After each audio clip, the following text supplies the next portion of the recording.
സുരേഷ്.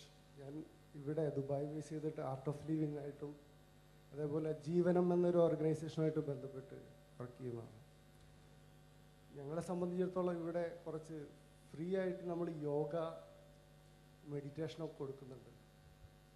അപ്പം ഞങ്ങൾ ജാതിയോ മതമോ ഒന്നും നോക്കിയിട്ടല്ല നമ്മളിത് കൊടുക്കുന്നത്. ഒരു മനുഷ്യന് വേണ്ട മെൻ്റലും ഫിസിക്കലും ആയിട്ടുള്ളൊരു പവർ കിട്ടുക എന്ന ഉദ്ദേശത്തോടു കൂടിയാണ്. പക്ഷെ പലപ്പോഴും നമുക്ക് ഈ ദൈവത്തിൻ്റെ മക്കളെ, അത് ഹിന്ദു ആവട്ടെ മുസ്ലിം ആവട്ടെ ഏത് മതത്തിലുള്ള ആളുകളാവട്ടെ, ഇതിനു വേണ്ടി നമ്മൾ അവരെ അപ്രോച്ച് ചെയ്യും വളരെ വിഷമകരമായുള്ള അവസ്ഥയിൽ കൂടെ നമുക്ക് പോകേണ്ടി വന്നിട്ടുണ്ട്. ഇപ്പോൾ ഞാൻ ഒരു മുസ്ലിം സഹോദരൻ ഇതിനു വേണ്ടി വിളിക്കുമ്പോൾ ആദ്യമൊക്കെ തയ്യാറാവും, പിന്നെ അവരതിന് വരുന്നില്ല. എനിക്ക് അതിൻ്റെ ഒരു പൊരുൾ അറിഞ്ഞാൽ കൊള്ളാവുന്നുണ്ട് നിങ്ങളുടെ അതിനോടുള്ള അപ്രോച്ച്. ഇത് ഞാനൊരു ഏകദൈവ വിശ്വാസിയാണ്. ഞാൻ ശ്രീ രവിശങ്കറിൻ്റെ എൻ്റെ ഒരു മാസ്റ്ററാണ് അദ്ദേഹം. ഇതിൻ്റെ ഒരു പൊരുൾ അറിഞ്ഞാൽ കൊള്ളാം. ജീവനകല പഠിക്കാൻ വേണ്ടി മുസ്ലിങ്ങളെ ക്ഷണിക്കുമ്പോൾ ചിലർ പോകുന്നില്ല എന്നാണ് അദ്ദേഹത്തിൻ്റെ വലിയ ഒരു പ്രയാസം. എന്തുകൊണ്ടാണ് അതെന്നാണ് ചോദ്യം. അൽഹംദുലില്ലാ മുസ്ലിങ്ങൾ പോകുന്നില്ലല്ലോ എന്നാണ് എനിക്ക് ആദ്യമായി പറയാനുള്ളത്. രവിശങ്കറുടെ ഒരുവിധം പുസ്തകങ്ങളെല്ലാം വായിക്കാൻ എനിക്ക് അവസരം ഉണ്ടായിട്ടുണ്ട്.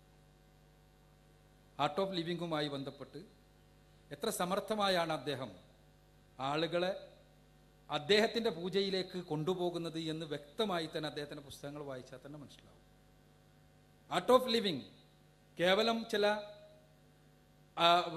യോഗ മാത്രമാണെങ്കിൽ, കേവലം ചില ശാരീരികമായ മാനസികമായ എക്സസൈസ് മാത്രമാണെങ്കിൽ, ആ എക്സസൈസിൽ ഗുരുവിൻ്റെ പൂജയും ഗുരുവിനുള്ള നമസ്കാരവും ഗുരുവിനെ മനസ്സിൽ നമിക്കലും ഗുരുവുമായി ബന്ധപ്പെട്ട ആചാരങ്ങളും എല്ലാം എങ്ങനെയാണ് കടന്നു വരുന്നത്?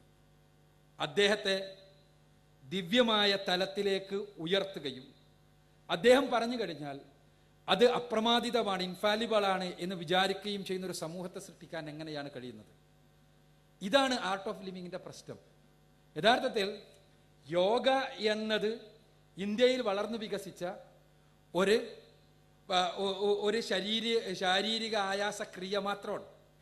അതിൽ ശ്വസനക്രിയയുണ്ട്, ശരീരക്രിയകളുണ്ട്, പലതുമുണ്ട്. പക്ഷേ ഈ ശ്വസനക്രിയയും ശരീരക്രിയകളും കുറേയെല്ലാം അന്നത്തെ അറിവിൻ്റെ അടിസ്ഥാനത്തിൽ പ്രായോഗികമായി പ്രസക്തമായ കാര്യങ്ങളായിരുന്നു. അതിന് മനസ്സാന്നിധ്യത്തിന് പറ്റുന്ന എക്സസൈസുകളുണ്ട്. തീർച്ചയായും ശരീരത്തിന് ദുർമേധസ്സുകൾ ഇല്ലാതാക്കാനുള്ള എക്സസൈസുകളുണ്ട്. അതേപോലെ മനസ്സാന്നിധ്യവുമായി ബന്ധപ്പെട്ടുകൊണ്ടാണ് മനസ്സമ്മർദ്ദം ഇല്ലാതാക്കാനുള്ള എക്സസൈസുകളുണ്ട്. ഇതിനെയെല്ലാം കൂടി ഒരു ആധുനിക സമൂഹത്തിന് പറ്റുന്ന രൂപത്തിൽ വളരെ സമർത്ഥമായ ഒരു സമ്യക്കായി അവതരിപ്പിക്കുക എന്ന ദൗത്യമാണ് ശ്രീ രവിശങ്കർ ഏറ്റെടുത്തതും ചെയ്തതും. അദ്ദേഹം അതൊരു എക്സസൈസ് മാത്രമായി കൊണ്ടുപോവുകയും ആ രൂപത്തിലുള്ളൊരു പഠനക്രിയ മാത്രമായിരുന്നു എങ്കിൽ അതിലാർക്കും ഒരു എതിർപ്പുണ്ടാവില്ല. ഞാനിവിടെ പറഞ്ഞതുപോലെ അതിനെ പൂർണ്ണമായി ഒരു ഹൈന്ദവവൽക്കരിക്കുകയും, ഹൈന്ദവവൽക്കരിക്കുക എന്ന് പറയുമ്പോൾ ഹിന്ദു മതവൽക്കരിക്കുക എന്നല്ല ഞാൻ ഉദ്ദേശിക്കുന്നത്. ഹൈന്ദവത എന്ന് പറയുന്നത് വീരാരാധനയിൽ അധിഷ്ഠിതമാണ്. വീരാരാധന എന്നുള്ളത് വിഗ്രഹപൂജയാണെങ്കിലും വ്യക്തിപൂജയാണെങ്കിലും ജനിച്ച ആളാണെങ്കിലും മരിച്ച ആളാണെങ്കിലും എല്ലാം ഒരേപോലെയാണെന്ന് വിശ്വസിക്കുന്ന ആളാണ് ഞാൻ. അപ്പോൾ ഇസ്ലാമിക വിശ്വാസം അതാണ്. അപ്പോൾ ആ ഒരു വീരാരാധനയും അദ്ദേഹം പറഞ്ഞതിന് അപ്രമാദിത്വം കൽപ്പിക്കുന്ന ഒരു തലവും ഉണ്ടാകുന്നു എന്നതുകൊണ്ടാണ് അതിൽ നിന്ന് നമ്മൾ അകറ്റി നിർത്തുന്നത്.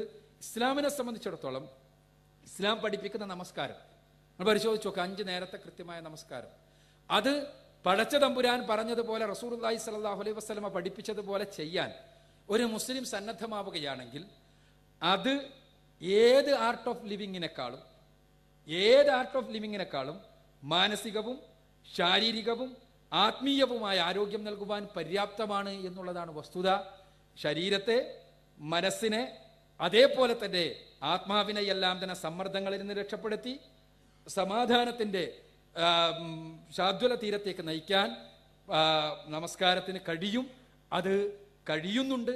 പക്ഷെ പലപ്പോഴും മുസ്ലിം സമൂഹത്തിൽപ്പെട്ട എല്ലാവരും നമസ്കാരത്തിൻ്റെ ആ ജീവൻ ഉൾക്കൊള്ളാത്തത് കൊണ്ട് തന്നെ പലപ്പോഴും ആ മനസ്സമ്മർദ്ദവും മറ്റുമെല്ലാം അവർക്ക് ഉണ്ടാകുന്നുണ്ട്. അത്തരം ആളുകളെയാണ് ഇത്തരം പിന്നെ പ്രസ്ഥാനങ്ങൾ പലപ്പോഴും കൊണ്ടുപോകാൻ വേണ്ടി ശ്രമിക്കാറുള്ളത്.